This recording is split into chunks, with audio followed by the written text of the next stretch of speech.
Mom, मैं कब से इंतजार कर रही हूँ। मुझे तो कहीं भी ड्राइवर नजर नहीं आ रहा। प्लीज फॉर गॉड सेक जल्दी भेजिए ड्राइवर को। मीरब जो पूरे आधे घंटे से ड्राइवर का इंतजार कर रही थी, अब गुस्से से पागल हो रही थी। अभी ज्यादा देर तो नहीं हुई थी, सिर्फ आधा घंटा ही हुआ था, और वो ऐसे गुस्सा हो रही थी जैसे वो घंटों इंतजार करती रहे। उसे इंतजार पसंद भी नहीं था। वो मीरब खान थी, इंतजार करना तो उसकी गुड लिस्ट में था ही नहीं। वो बचपन से ही ऐसी थी, कभी भी उसने किसी चीज के लिए इंतजार नहीं किया था। जब भी कोई फरमाइश वो करती तो फौरन उसकी फरमाइश पूरी कर दी जाती थी। कभी भी उसे किसी चीज के लिए तरसना या किसी चीज का इंतजार नहीं करना पड़ता था। लेकिन आज फ्लाइट को आए पूरा आधा घंटा हो चुका था, और अभी तक उसे कोई भी पिक करने के लिए नहीं आया था। वो गुस्से से लाल पीली हो रही थी। बेटा, थोड़ा इंतजार कर लो। मैंने तो कब से ड्राइवर से कह दिया कि तुम्हें पिक कर ले। ड्राइवर घर से तो कब का निकल चुका है। शायद गाड़ी खराब हो गई होगी, इसलिए नहीं पहुंचा होगा। शाजिया बेगम अब बेटी को सब्र करने का कह रही थी। You know, I don't like to wait mom. बस छोड़े, मैं खुद ही आ जाऊंगी। मीरा अपने गुस्से में कॉल काट दी और मोबाइल बैग में रख दिया। वो अब गुस्से से पागल हो रही थी। उसकी समझ में कुछ नहीं आ रहा था कि वो क्या करे। अभी वो वही खड़ी सोच ही रही थी कि अचानक से उसकी नज़र एक गाड़ी पर पड़ी, जिसमें एक नौजवान ब्लैक कलर की शलवार कमीज जेब तन किए, आंखों पर काला चश्मा लगाए बैठा था। इससे पहले कि उसकी तरफ जाती, वो गाड़ी से उतरकर उसकी तरफ पढ़ने लगा। क्या आप मीरब हैं? जैसे ही उसके करीब आया, वो फौरन से उससे पूछने लगा। हाँ, मैं ही हूँ। क्या मॉम ने तुम्हें भेजा है? उसके सवाल करने पर मीरब ने भी उसे जवाब दे दिया। मीरब अब समझ चुकी थी कि उसे ही लेने आया है, क्योंकि उसकी माँ ने उसे कहा था कि ड्राइवर कब से घर से बाहर निकल चुका है। जी। हमजा ने बस इतना ही कहा कि मीरब उसे सर से लेकर पैर तक घूरी से नवाजने लगी। वो भी अब मीरब को देखकर हैरान हो रहा था, और सवालिया नजरों से उसे देख रहा था कि आखिर उसे इस तरह गुस्से से क्यों देख रही है। लेकिन इससे पहले कि वो उससे कुछ पूछा, वो गुस्से से उस पर फट पड़ी। तुम्हें शर्म नहीं आती? मैं कब से इंतजार कर रही हूँ, जहां मर गए थे तुम। वो इसे एक ड्राइवर समझ रही थी।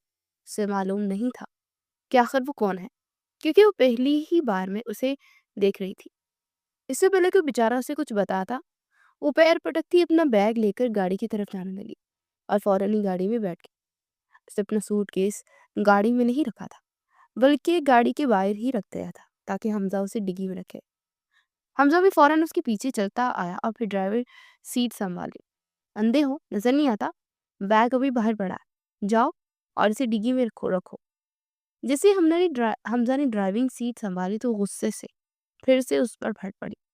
हमजा ने अपना काला चश्मा आंखों से जरा नीचे खिसका कर नाक पर लगाया और गर्दन मोड़कर से देखने लगा। ओ मैडम, उसे बस इतना ही बोला कि वो फिर से शुरू हो गई। तुम्हारी हिम्मत कैसे हुई मुझसे इस टून से बात करने की? तुम्हें शर्म नहीं आती है? वो उसे कुछ बोलने ही नहीं दे रही थी।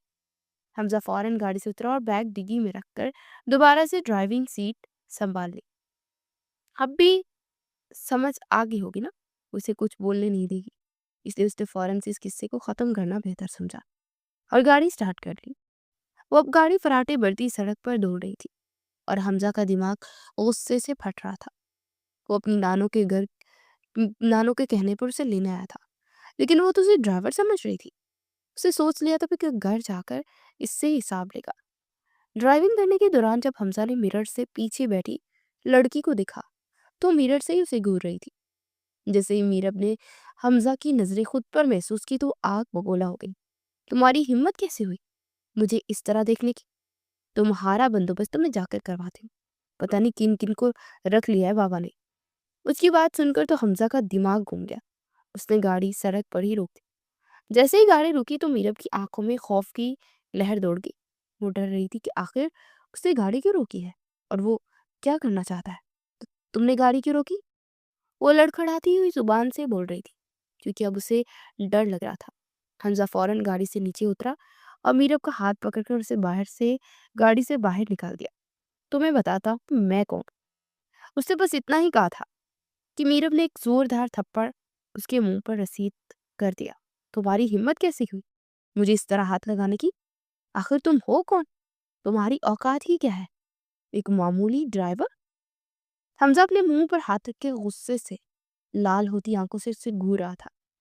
इससे पहले कि वो मीरब को उसके थप्पड़ का जवाब देता, बाइक पर दो लड़के मुंह पर नकाब अड़े, हाथ में पिस्टल लिए आए, हमजा की पीठ पर गोलियां गन ताने खड़े हो गए। जो कुछ भी है हमारे हवाले कर दो, वरना। उन्होंने बस इतना ही कहा था कि हमजा, जो पहले ही गुस्से में था, मजीद आग उबला हो गया। वरना क्या कर लोगे आखिर? अब हमजा ने अपना रुख भी उन्हीं की तरफ कर लिया। वरना ये सारी गोलियां तेरे भेजे में उतार देंगे।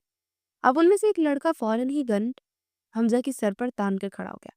मीरब, जो पहले ही हमजा से डरी हुई थी, अब उन दो लड़कों को देखकर और भी खौफजदा हो गई और गाड़ी से अपना पर्स और मोबाइल निकालकर उन्हें देने लगी। हाँ, ये लो मेरा बैग और मेरा पर्स। मेरे पास और कुछ नहीं है, प्लीज हमें जाने दो, प्लीज हमें घर जाने दो।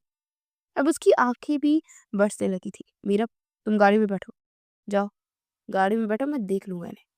हमजा गुस्से से मीरब को गाड़ी में बैठने का कह रहा था, लेकिन वो उसकी कोई बात नहीं मान रही थी। वो अभी भी गाड़ी से बाहर ही खड़ी थी। इन दो लड़कों में से एक लड़के ने फौरन ही उससे मोबाइल और बैग खींच लिया, तो मीरब जल्दी से गाड़ी में जाकर बैठ गई।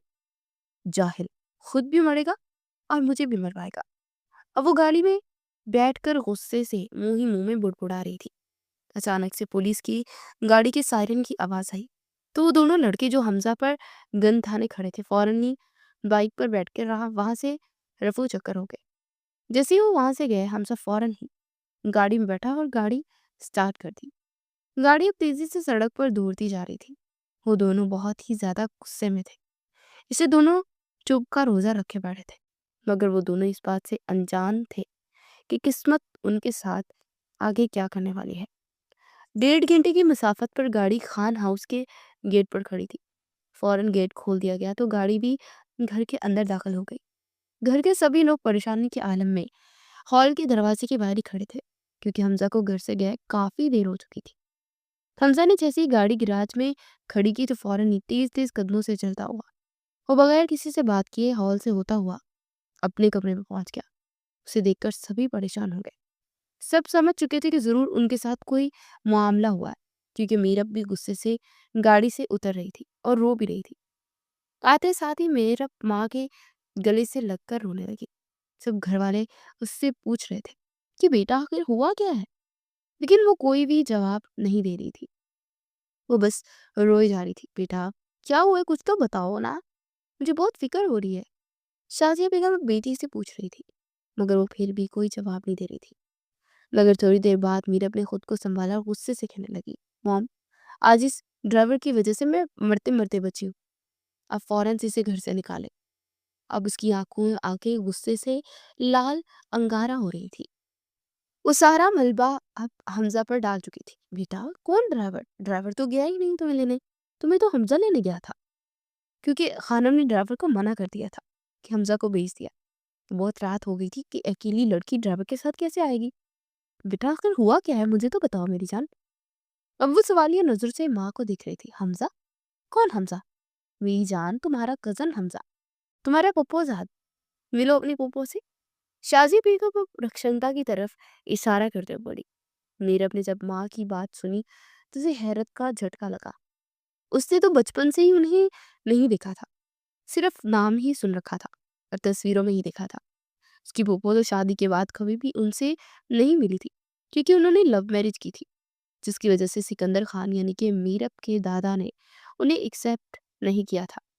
लेकिन अब वो पूरे 23 साल बाद जब वो अपने मायके वापस आई, तो रजिया बेगम ने उन्हें कबूल कर लिया था और वो दिलो जान से मुआफ भी कर दिया था। अब रुपचंदा बेगम आगे बढ़ी और बड़े प्यार से उसके माथे का बोसा लेने लगी। मेरी जान, कैसी हो? कितनी बड़ी हो गई हो? हमजा ने तुम्हें तंग तो नहीं किया? रिक्शदा बेगम हाल पूछने के साथ साथ हमजा का भी पूछ रही थी, लेकिन मीरब ने रिक्शदा बेगम की बात का कोई जवाब नहीं दिया, क्योंकि अब भी हैरत में खड़ी थी। वो जिसे ड्राइवर समझ रही थी, वो तो उसका फुप्पोजाद कजन था। रजिया बेगम आगे बढ़ी और पोती के सर का बोसा लेते हुए मसनूई नाराजगी से कहने लगी, अरे बेटा, तुम तो अपनी दादो को भूल ही गई बेटा। कितने टाइम बाद तुम्हें देख रही हूँ, देखो कितनी दुबली दुबली पतली हो गई हो। रजिया बेगम की बात पर सब मुस्कुराने लगे और वो घर के अंदर दाखिल हो गए। 2-4 मिनट तो वो ड्राइंग रूम में सबके साथ बैठी रही, मगर फिर अपनी माँ से कह दिया कि बहुत थक गई है, इसलिए रेस्ट करना चाहती है। तो घर वालों ने भी उसे मना ना किया। और उसे जाने दिया। आयशा बार-बार मीरब को बैठने का कह रही थी क्योंकि उसे बहुत ज़्यादा मिस करती रही थी। लेकिन रज़िया बेगम ने आयशा को हाथ के इशारे से मना कर दिया था, तो वो भी खामोश हो गई थी। आयशा इसकी चचेज़ाद बहन थी और दोनों की आपस में बहुत ज़्यादा बनती थी, इसलिए वो बहुत ज़्यादा उसे मिस कर रही थी। मगर अब भी वो समझ आ चुकी थी उसे कि वो बहुत ज़्यादा थक चुकी है, तो फिर इसलिए उसने उसने उसे फ़ोर्स नहीं किया। जैसे ही मीरब कमरे में आई तो उसे कमरे में देखकर उसकी आंखें चमक उठी, क्योंकि अपने कमरे को बहुत मिस करती थी। वो पूरे 1.5 साल बाद वापस आई थी। डिग्री तो उसकी 4 साल की थी, लेकिन 1.5 साल पहले वो अपने घर वालों से मिलने के लिए आई थी और उसके कमरे की हर चीज़ वैसी की वैसी पड़ी थी। इसे जाते वक्त अपनी माँ से खास तौर पर कहा था कि उसे अपने कमरे में कोई चीज़ इधर से उधर नहीं चाहिए।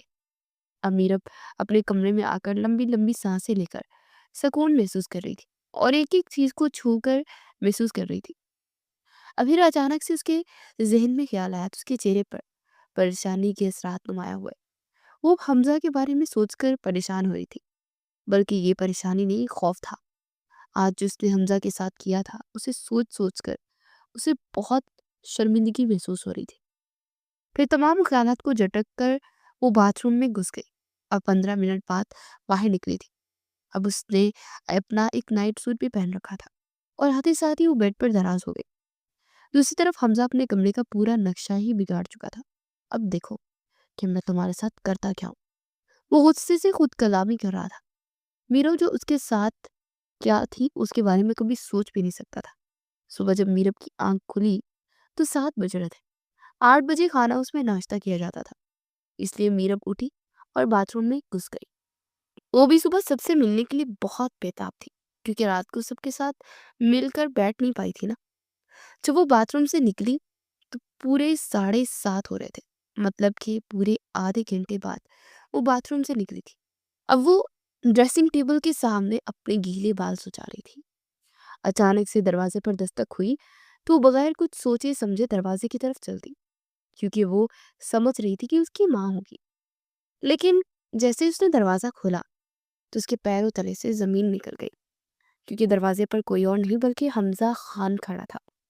उसे देखकर तो मीरब जल्दी जल्दी दरवाजा बंद करने लगी, लेकिन वो अपनी कोशिश में नाकाम रही, क्योंकि वो दरवाजा बंद होने से पहले ही अंदर आ चुका था।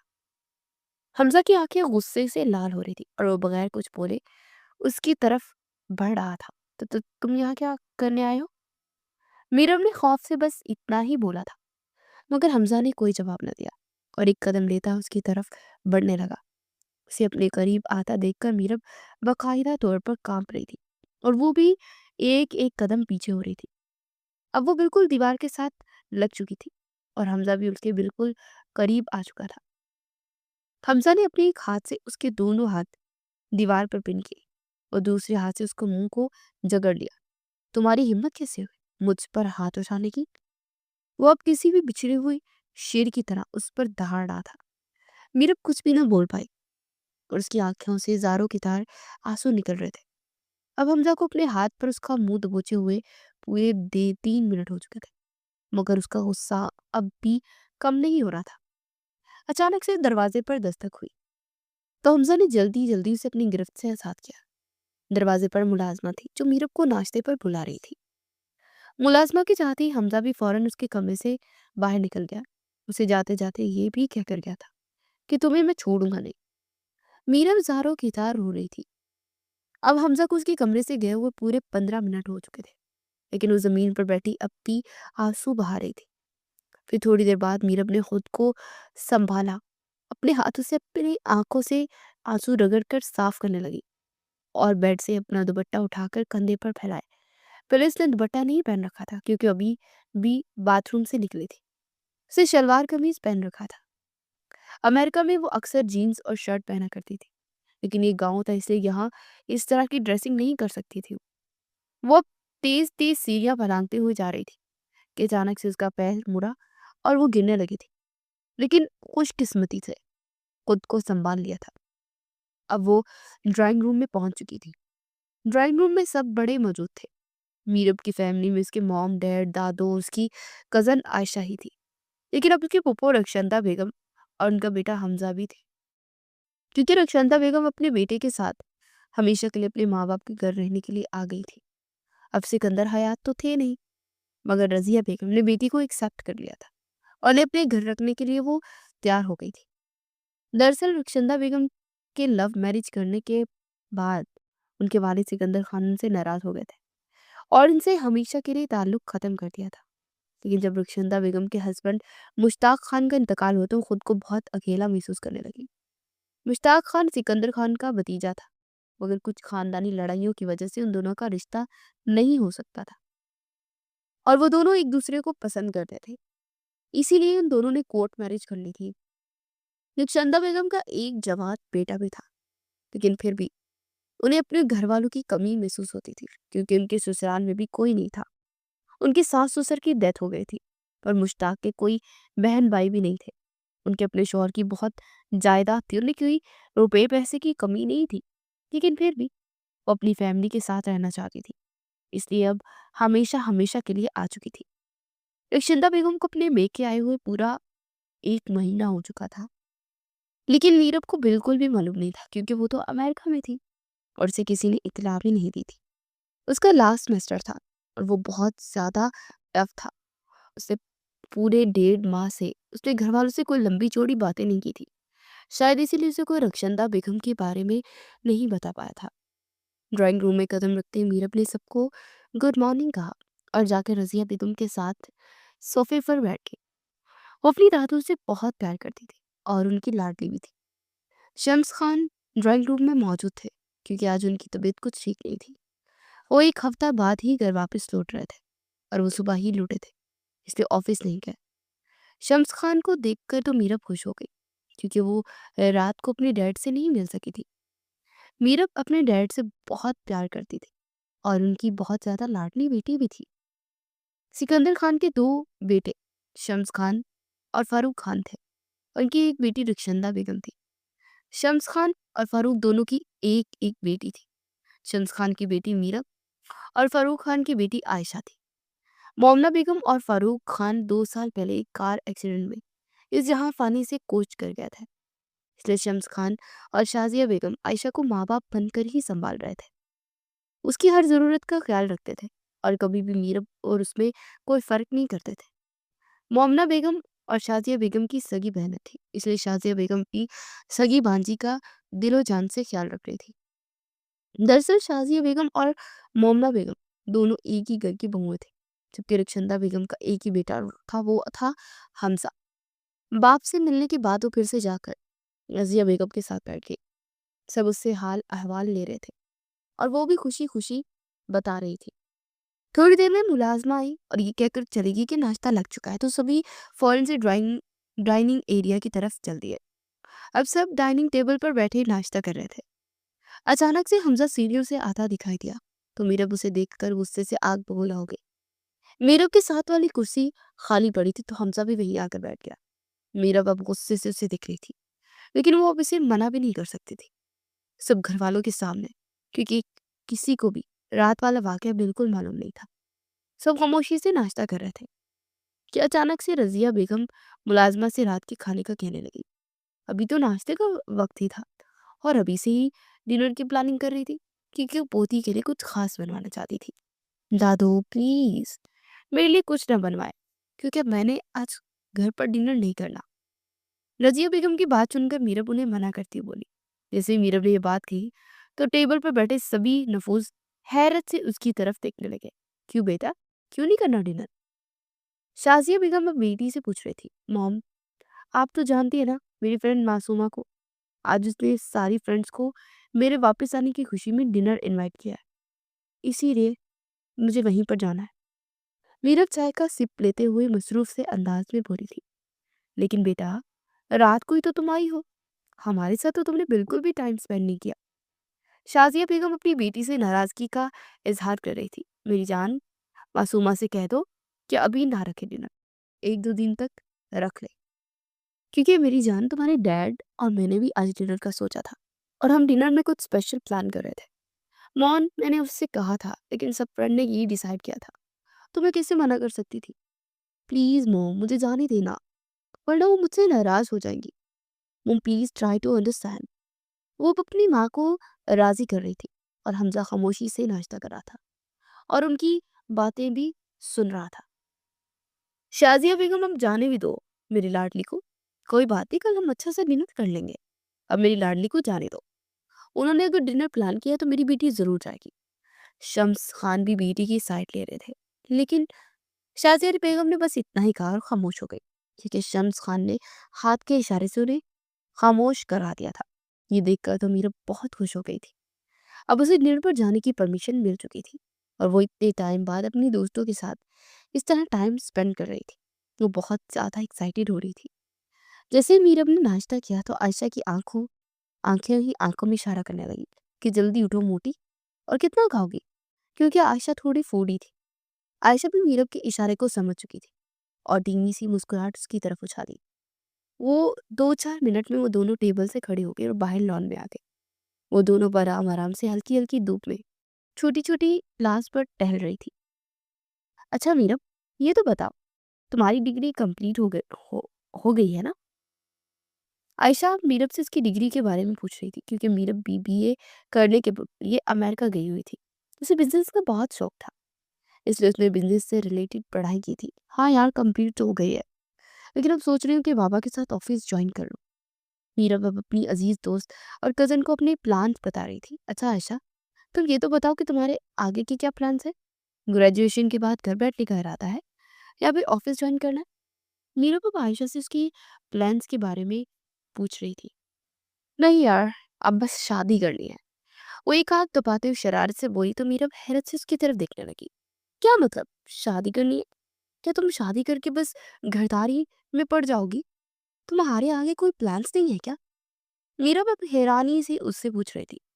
नहीं यार, बाबा के दोस्त के बेटे का रिश्ता आया है, तो बाबा ने एक्सेप्ट कर लिया है। वो लोग देखने आए थे और उन्होंने मुझे पसंद भी कर लिया है। तो बस बाबा कह रहे थे कि शादी कर लूँ, और मुझे शादी के बारे में बिल्कुल भी बिजनेस वगैरह के झंझट में नहीं पड़ना। आशा अब संजीदगी से मीरब को बता रही थी। वो शुरू से ही ऐसी थी। उसे पढ़ाई में कोई खास इंटरेस्ट नहीं था, बस ग्रेजुएशन भी उसने घर वालों के प्रेशर में ही की थी। आयशा मीरब से 1.5 साल बड़ी थी, इसलिए वो ग्रेजुएशन कर चुकी थी, और जिस तरफ मीरब को पढ़ाई और बिजनेस का बहुत शौक था, इसलिए वो पढ़ाई करके अमेरिका गई थी। क्या मतलब यार, मुझे तो कुछ पता ही नहीं। मुझे तो किसी ने बताया ही नहीं कि तुम्हें देखने भी आए थे। जब आयशा ने मीरब को रिश्ते के बारे में बताया तो वो हैरत से उसे देखने लगी और इतने सारे सवाल एक साथ ही कर लिए। हाँ यार, कोई बहुत पहले नहीं आए थे, बस एक वीक पहले आए थे। लास्ट वीक पर आए थे वो लोग, और हाँ भी करती थी, इसलिए बाबा ने भी उनसे कह दिया था कि 1 मंथ तक वो शादी कर लेंगे। वो तो कह रहे थे कि निकाह कर लेते हैं, लेकिन बाबा ने कहा कि डायरेक्ट शादी ही करेंगे। आयशा अब आम से लहजे में इतनी बड़ी बात बता रही थी कि उसे हैरत से घूरे जा रही थी। अचानक उसकी निगाह हॉल के दरवाजे पर पड़ी, तो वहां पर हमजा बाहर आता दिखाई दिया। उसे देखकर तो मीरब के चेहरे पर 12 बज गए, क्योंकि अब भी उसे रात वाली बात बिल्कुल नहीं बोली थी। अच्छा चलो यार, अब मैं जा रही हूँ, फिर डिनर करने के लिए मैं ड्रेस ड्रेस भी डिसाइड करना है। ये कहते हुए वो तेज तेज कदम लेती हॉल से होती हुई बाहर अपने कमरे में पहुंच गई। हालांकि अभी सुबह के 9 बज रहे थे, उसने शाम 6 बजे डिनर पर जाना था, मगर फिर भी वो डिनर का बहाना करके वहां से भाग गई, क्योंकि वो हमजा का सामना नहीं करना चाहती थी। पूरा दिन की हमजा से उसकी मुलाकात नहीं हुई थी, क्योंकि अब वो ऑफिस चला गया था। शाम के 6 बज चुके थे। मीरब अपने कमरे में अब ड्रेसिंग टेबल के सामने ब्लैक साड़ी ओढ़े कोई हसीना लग रही थी। उसके लंबे सुनहरी बाल उसकी कमर को छू रहे थे। बार बार उसके फोन पर मासूमा की कॉल्स आ रही थी, लेकिन उसकी कॉल्स पिक नहीं की, क्योंकि अब वो जाने के लिए बिल्कुल रेडी खड़ी थी। 2 मिनट में वो अपना क्लिच लेते फौरन से दरवाजे सीढ़ियों के हॉल में आ गई, और मुलाजमा डाइनिंग टेबल पर खाना सेट कर रही थी, और शाजिया बेगम भी उसकी हेल्प करवा रही थी। और मोम, ड्राइवर को कह देना मुझे मासूमा के घर ड्रॉप कर दे। तब से उसकी कॉल्स पर कॉल्स उसे कर रही हूँ और वो पिक ही नहीं कर रही, और मुझे नाराज हो रही होगी। प्लीज जल्दी से ड्राइवर को कह दे। मीरा मोबाइल पर झुकी मसरूफियत से माँ को कह रही थी, नहीं बेटा, ड्राइवर के साथ तुम बिल्कुल भी नहीं जाओगी। तुम्हारे बाबा बिल्कुल भी रात के वक्त ड्राइवर के साथ नहीं भेजने देंगे, वो बहुत नाराज होंगे। Mom, what are you saying? फिर मैं कैसे जाऊँगी? कब से उसकी कॉल्स पर कॉल्स आ रही हैं। मीरा परेशानी से माँ से कह रही थी, "अच्छा बेटा रुको, मैं हमज़ा से कह देती हूँ, वो तुम्हें छोड़ आएगा।" शाज़िया बेगम अब हमज़ा के साथ जाने का उसे कह रही थी। क्या मतलब मॉम हमज़ा? मीरा अब मुँह बनाते हुए माँ को देख रही थी। हाँ तो बेटा हमज़ा हमज़ा घर का ही बच्चा है ना, तुम्हें ड्रॉप कर देगा और तुम्हारे पापा को भी कोई इतराज़ नहीं होगा इस तरह। इससे पहले कि वो कुछ बोलती, शाज़िया बेगम डाइनिंग रूम की तरफ चल दी, क्योंकि हमज़ा डाइनिंग रूम में ही बैठा था। हमज़ा बेटा, मीरब को इसकी दोस्त के घर ड्रॉप कर दो। बेटा आज इनका कोई डिनर प्लान है, तो मैं इतनी रात को इसे ड्राइवर के साथ नहीं भेज सकती। आते साथ ही शाज़िया बेगम ने हमज़ा से मीरब को ड्रॉप करने का कहा, तो वह हैरत से उसकी तरफ देखने लगा, क्योंकि वो अब भी मीरब पर बहुत ज़्यादा गुस्सा था। रक्षंदा बेगम ने बेटे की तरफ देखने जाने का इशारा किया, तो वो भी सोफे से मोबाइल उठाता उठ खड़ा हुआ। जी मानी जान, छोड़ आऊंगा। वो बड़ी फर्मा बरदारी से बोल रहा था, जैसे वो बहुत सुलझा हुआ और समझदार लड़का था। लेकिन उसे मीरब पर बहुत ज्यादा गुस्सा आ रहा था, क्योंकि मीरब ने रात को उसके साथ बिल्कुल भी अच्छा नहीं किया था। हमजा का जवाब सुनते शाजिया बेगम फौरन ही मीरब की तरफ आई, उनसे गाड़ी में जाकर बैठने का कहने लगी। मीरब को गाड़ी में बैठे पूरे 5 मिनट हो चुके थे, लेकिन हमजा अभी भी नहीं आया था। अचानक ही हमजा मरून कलर की टी शर्ट, ब्लैक जीन्स पहने, आंखों पर काला चश्मा लगाए, हाथ में गाड़ी की चाबी लिए हॉल से बाहर आता दिखाई दिया। तो वो भी जल्दी जल्दी गाड़ी में बैठते ही आंखों पर काला चश्मा लगाने लगी, क्योंकि उससे नजरें नहीं मिलाना चाहती थी। 2 मिनट में हमजा ड्राइविंग सीट संभाल चुका था और फौरन ही गाड़ी स्टार्ट कर दी। अब गाड़ी खान हाउस से बाहर आ चुकी थी। हमजा ने इस बार मीरब से कुछ ना कहा, क्योंकि वो किसी बड़े प्लान के बारे में सोच रहा था। 20 मिनट में ही हमजा ने मीरब को उसकी दोस्त के घर ड्रॉप कर दिया था। जैसे ही मीरब घर के अंदर दाखिल हुई, तो अचानक से उसके फोन पर मैसेज की टून बजना लगी। उसे व्हाट्सएप पर मैसेज झनका रहा था। मीरब को व्हाट्सएप पर किसी अननोन नंबर से मैसेज रिसीव हुआ। मैसेज में लिखा था कि जैसे ही फ्री हो बता देना। मीरब को समझने में ये 1 मिनट भी नहीं लगा कि ये हमजा है, क्योंकि उसी ने ही उसे पिक करना था और वो इसी से कह रहा था कि जब फ्री हो तो बता देना। शाजिया बेगम ने मीरब को पहले ही बता दिया था कि उसे पिक भी हमजा ही करेगा, इसलिए वो समझ चुकी थी। उसने भी सिर्फ ओके का मैसेज सेंड कर दिया और 2 घंटे बाद उसने इसी नंबर पर सिर्फ यही टाइप किया कि आ जाओ।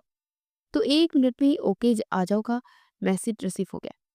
ये देखकर तो वो बहुत हैरान होगी, क्योंकि उसने तो यही जाहिर हो रहा था कि इसका इंतजार कर रहा था। जैसे ही वो अपनी फ्रेंड के घर से बाहर निकली, तो बाहर हमजा गाड़ी में उसका वेट कर रहा था। मीरा भी तेज तेज कदम लेती हुई फौरन से गाड़ी में बैठ गई। मीरब गाड़ी की पिछली सीट पर बैठी थी। ये देखकर हमजा गुस्से से पागल हो गया और फौरन ही गाड़ी से बाहर निकलकर मीरब की तरफ पहुंच गया। तुम्हारी हिम्मत कैसे हुई पीछे बैठने की? मैं तुम्हारा कोई ड्राइवर नहीं हूँ। 1 मिनट में आगे आकर बैठो, वरना तुम्हें यहीं पर छोड़कर चला जाऊंगा। अब उस पर गुस्से से दहाड़ रहा था। फिर फौरन से अपना हाथ सख्त हाथों से मीरब के नाजुक बाजू को दबोच कर उसे गाड़ी से बाहर खड़ा किया। तो मीरब ने भी उसकी बात मान ली, क्योंकि वो उसके गुस्से से बहुत ज्यादा डर रही थी। मीरब फौरन से जाकर फ्रंट सीट पर बैठ गई। अब वो दोनों ही फ्रंट सीट पर बैठे थे। हमजा गाड़ी स्टार्ट कर चुका था और अब भी वो उन दोनों में कोई बातचीत नहीं हुई थी और आधे घंटे में ही वो दोनों घर पहुंच चुके थे। अब वो दोनों ही हॉल से होते हुए डाइनिंग रूम की तरफ जा रहे थे, क्योंकि अभी सिर्फ 8:30 ही हुए थे। ये सर्दियों की रातें थी। वो जानते थे कि सब डाइनिंग रूम में बैठे होंगे, लेकिन जैसे वो डाइनिंग रूम के करीब पहुंचे, तो दोनों के पैरों तले से जमीन निकल गई, क्योंकि अंदर से जो बातें सुनाई दे रही थी वो उन दोनों को मार डालने के मुतरादिक थी। रज़िया बेगम हमजा और मीरब के रिश्ते की बात कर रही थी और उनकी शादी आयशा और अब्दुल्ला के साथ करने का सोच रही थी। ये बात सुनकर तो दोनों ही गुस्से से पागल हो गए और अपने अपने कमरों की तरफ चल दिए। मीरब अपने कमरे में बैठी हमजा को ही सोच रही थी।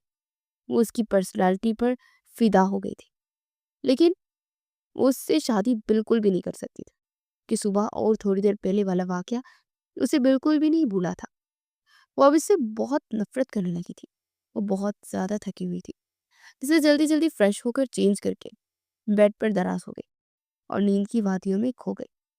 थकावट की वजह से उसे बहुत जल्दी ही नींद आ गई थी। सुबह उसकी आंख जल्दी खुल गई थी और वो फ़ौरन उठते ही बाथरूम में घुस गई और पूरे 5 मिनट में ही वो फ्रेश होकर बाहर निकल आई थी और वो तेज़-तेज़ सीढ़ियाँ फलांगती हुई डाइनिंग रूम की तरफ बढ़ गई थी, क्योंकि उसे मालूम था कि इस वक़्त सब डाइनिंग रूम में बैठे होंगे। जैसे-जैसे डाइनिंग रूम में कदम रखा, तो ड्राइंग रूम में सभी चाय का कप हाथ में लिए खुशखबरू में मसरूफ़ थे। वो भी जाकर शाज़िया बेगम के साथ लगकर बैठ गई और चाय का कहने लगी। 5 मिनट में ही मुलाज़िमा उसके लिए भी चाय लेकर आ गई थी। यह हवेली का रवाज था। सब नाश्ते से पहले चाय ज़रूर पीते थे। ड्राइंग रूम में सभी आयशा की शादी को डिस्कस कर रहे थे, क्योंकि कल रात ही आयशा की सास की कॉल रज़िया बेगम के पास आई थी, जिसने उनसे कहा था कि 15-20 दिन के अंदर अंदर ही शादी करनी है। कि आयशा का फियांसी अब्दुल्ला शादी के बाद आयशा को अपने साथ दुबई लेकर जाना चाहता है। इसलिए वो चाहते थे कि बहुत जल्द शादी हो जाए और उसका वीज़ा भी बना लिया जाए, ताकि आयशा भी अब्दुल्ला के साथ दुबई जा सके। अब्दुल्ला भी अपने माँ बाप का इकलौता बेटा था, इसलिए सारा बिजनेस उसे ही संभालना पड़ता था और इसका बिजनेस इंटरनेशनल लेवल पर फैला हुआ था, इसलिए उसे बिजनेस टूर पर दुबई जाना था। जब रज़िया बेगम ने सब घर वालों को बता दिया, तो मीरब उसकी बात सुनकर हैरान रह गई, क्योंकि अब उसके पास सिर्फ 15 दिन ही रहते थे और उसके बाद उसकी सबसे अजीज दोस्त आयशा उसे छोड़कर चली जानी थी। वो अपने और हमजा की शादी को भूल चुकी थी, जो रात को उसने अपनी दादों के मुंह से बात सुनी थी। वो तो ये सोच सोच कर परेशान हो रही थी कि इतने दिनों से वो इतनी सारी तैयारी कैसे होंगी। उसे अब तो अपने कपड़ों की फिक्र लग गई थी, लेकिन उसे ये फौरन ही कहने थे, दादो क्या मतलब 15-20 दिन में शादी होगी? 15-20 दिन में क्या हो सकता है? अभी तो मैंने कोई तैयारी भी नहीं की। वो अपनी मसनूई नाराजगी जाहिर कर रही थी। उसकी बात पर तो सभी धीमे से मुस्कुराने लगे, क्योंकि अपनी तैयारियों का कह रही थी। हाँ तो बेटा, 15-20 दिन तो है, सही कर लेना तैयारी। शाजिया बेगम अब बेटी को बड़े प्यार से कह रही थी। और 15-20 दिन में क्या ही हो सकता है? मीरब ठंडी आ भरते हुए उदासी चेहरे पर सजाए हुए कहने लगी। हाँ तो बेटा, आज से शॉपिंग शुरू कर लो। अब रजिया बेगम मुस्कुराते हुए पोती को कह रही थी। रजिया बेगम संजीदगी से शाजिया बेगम को तैयारियां शुरू करने का कह रही थी, क्योंकि उनके पास वक्त बहुत कम था और काम बहुत ज्यादा था। सब ड्राइंग रूम में बातों में मसरूफ थे कि हमजा भी वहां पर आ गया। हमजा को देखकर रजिया बेगम खुश हो गई, क्योंकि उन्होंने सोचा था कि हमजा और मीरा को एक साथ बिठा कर ही उनसे उनकी रजामंदी पूछेंगी। और अब जब हमजा आ चुका था, तो रजिया बेगम ने फौरन से उन दोनों के रिश्ते की बात छेड़ दी। हमजा बेटा, मुझे तुमसे और मीरब से बहुत ही जरूरी बात करनी है। घर के सभी बड़े ड्राइंग रूम में मौजूद थे। बेटा, हमने सोचा है कि मीरब और तुम्हारा रिश्ता तय कर दिया जाए और तुम दोनों की शादी भी अब्दुल्ला और आयशा के साथ ही कर दी जाए। इस तरह घर की बच्ची घर में ही रह जाएगी और तुम्हारे लिए भी हमें कहीं बाहर से दुल्हन नहीं लानी पड़ेगी। अब वो मुस्कुराते उन दोनों पर बम छोड़ रही थी और ये बात सुनकर दोनों ही गुस्से से पागल हो गए थे, लेकिन कुछ ना बोले, क्योंकि सभी बड़े मौजूद थे। क्या बेटा, तुम दोनों को इस रिश्ते पर एतराज तो नहीं है ना? रजिया बेगम ने उन दोनों से रजामंदी पूछ ली, तो हमजा तो खामोशी से बैठा रहा, क्योंकि तो वो तो कुछ और ही सोच चुका था। वो सोच चुका था कि वो मीरब से शादी करेगा और उसे शादी के बाद जलील भी। मगर मीरब ने फौरन से इनकार कर दिया। नहीं दादू, मुझे ये रिश्ता बिल्कुल भी मंजूर नहीं। मैं मीरब की बात सुनकर सभी हका बका रह गए, क्योंकि क्यों मेरी जान, क्या मसला है? हमजा बहुत अच्छा लड़का है, तुम्हें बहुत खुश रखेगा।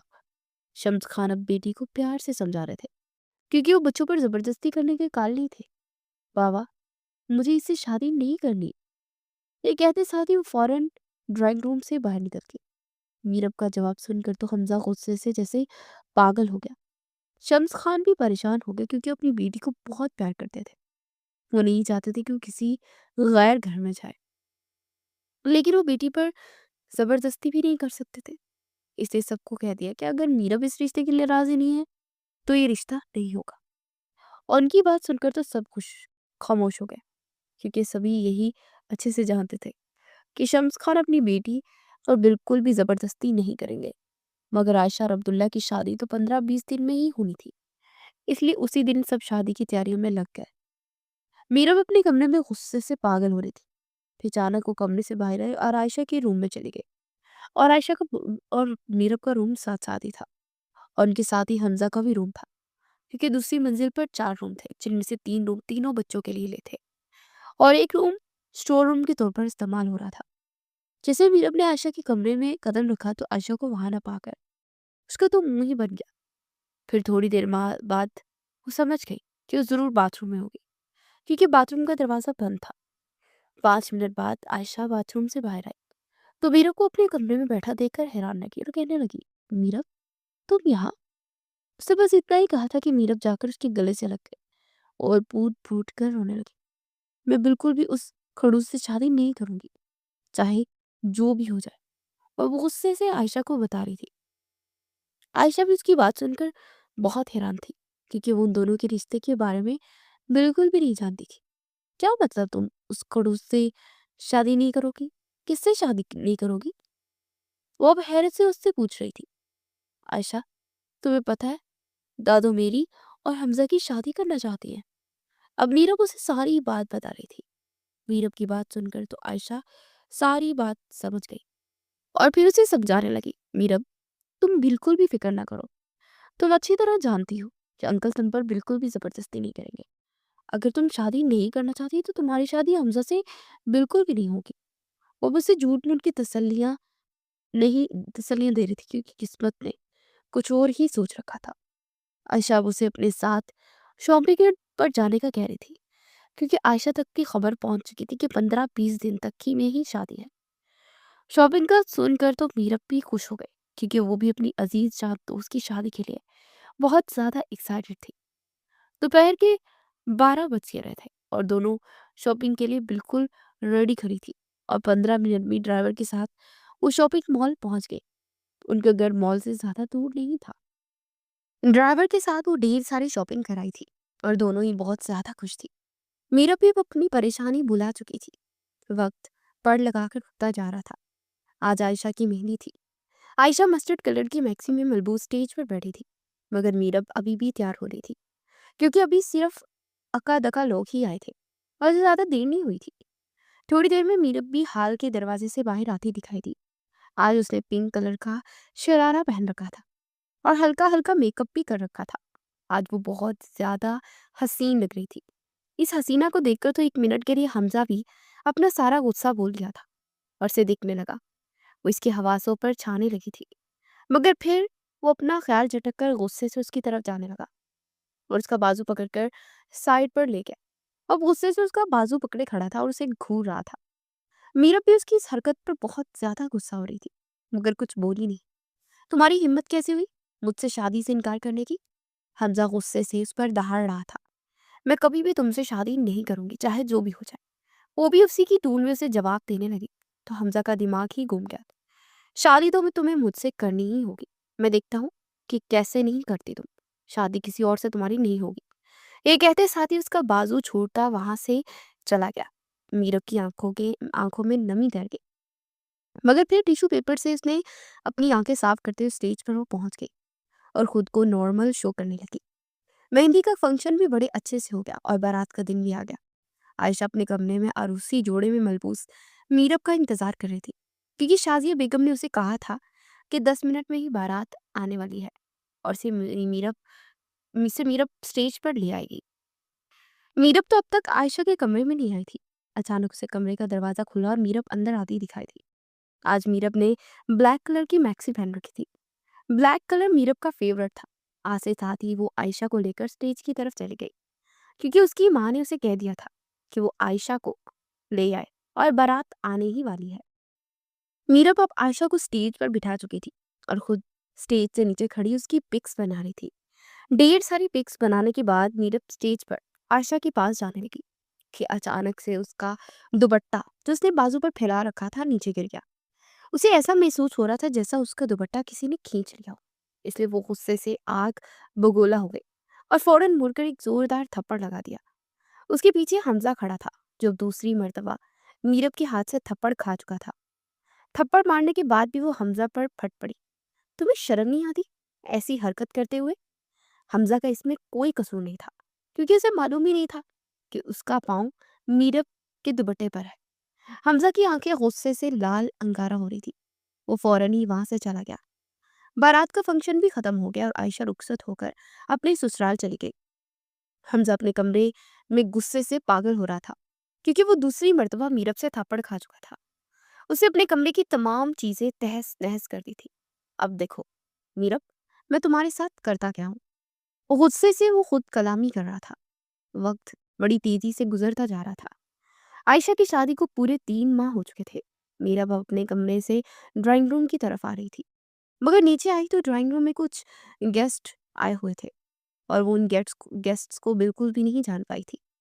गेस्ट्स के जाते ही वो ड्राइंग रूम में पहुंच गई तो सभी बड़े किसी के रिश्ते की बात कर रहे थे।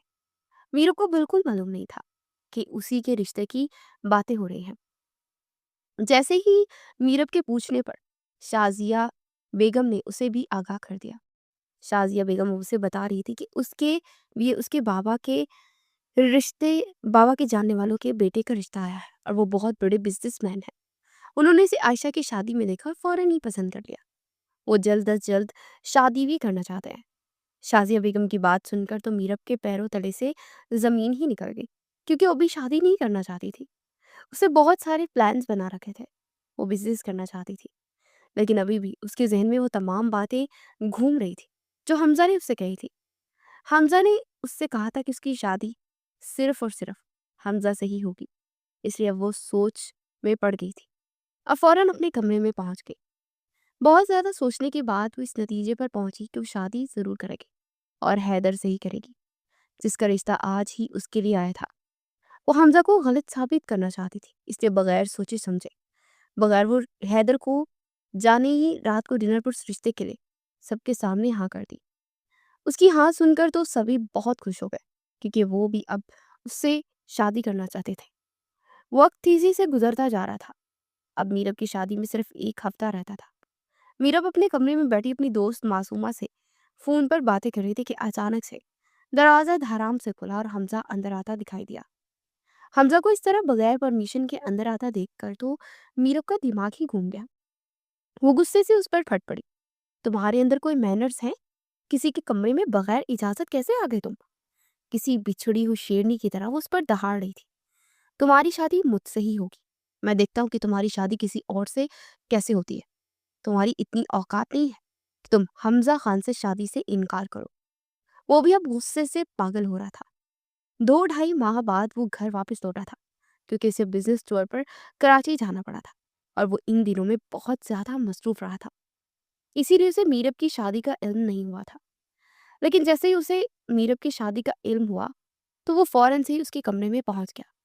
वो इसे कहकर उसके कमरे से बाहर निकल गया था और मीरब अब गुस्से से बुड़बुड़ा रही थी। अजीब जाहिल इंसान है, कोई मैनर्स ही नहीं है इसमें। वक्त पर लगाकर उड़ता जा रहा था।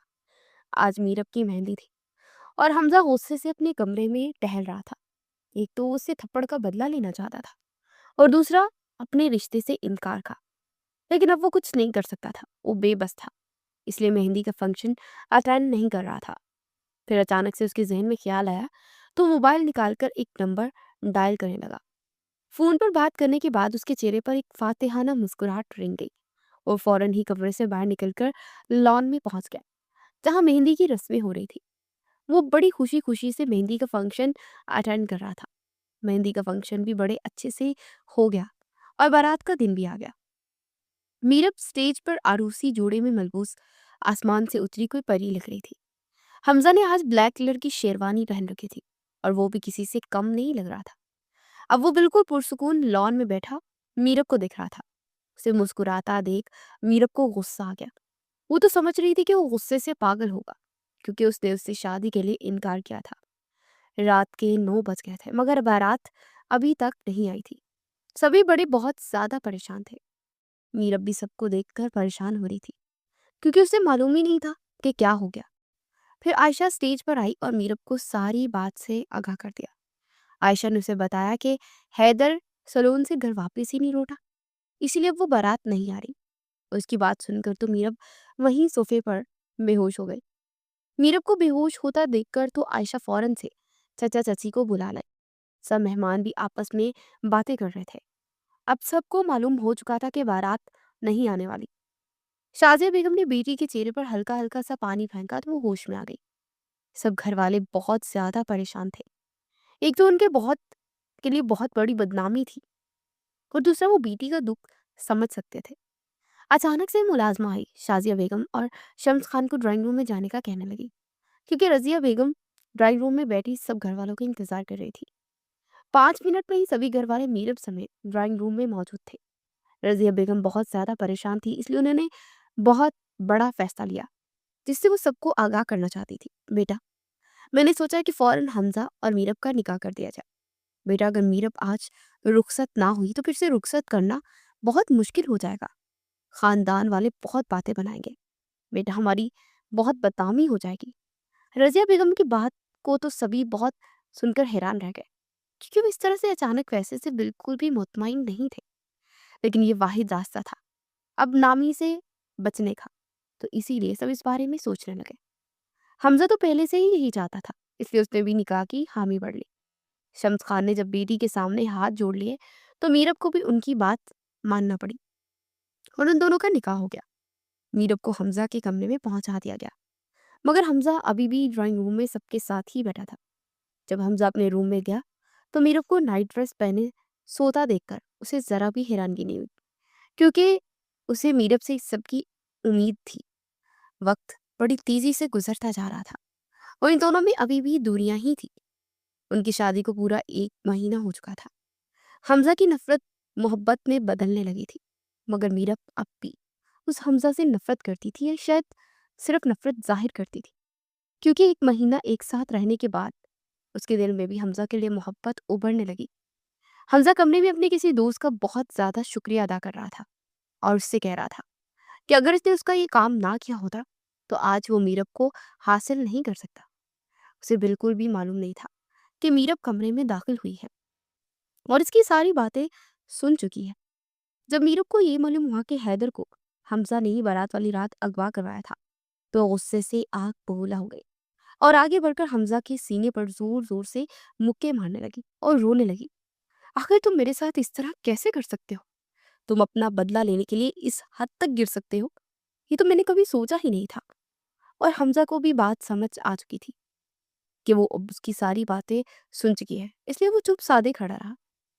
वक्त तेजी से गुजरता जा रहा था। अब इस वाक़े को भी पूरे 20 दिन हो चुके थे और मीरब जो पहले आहिस्ता आहिस्ता हमजा की तरफ माइल हो रही थी, अब उससे शदीद नफरत करने लगी थी।